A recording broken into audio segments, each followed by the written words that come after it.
সব দোয়া তোমার কবুল হয়েছে, একটা দোয়া কবুল হয় নাই, সেটা আবার কি?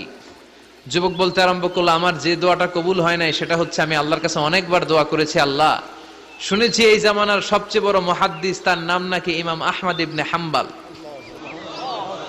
আল্লাহ তোমার কাছে আমার আকুতি, তোমার কাছে আমার মিনতি, আমি যেন এত বড় মুহাদ্দিসের হাতে হাত রেখে মুসাফা করতে পারি আর তার কপালে একটা চুমু দিতে পারি।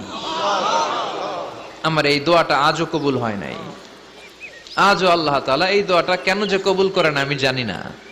একথা শুনে ইমাম আহমদ ইবনে হাম্বাল আবেগপ্রবণ হয়ে গেলেন, আর নিজেকে ধরে রাখতে পারলেন না, চোখের পানি ছেড়ে দিলেন আর বললেন, ইয়া শাব, হে যুবক, আহমদ ইবনে হাম্বালের সাথে দেখা করার জন্য তোমার আহমদ ইবনে হাম্বালের দরবারে যাওয়ার দরকার নাই, তোমার এই দোয়াটাও আল্লাহ কবুল করে নিয়েছে।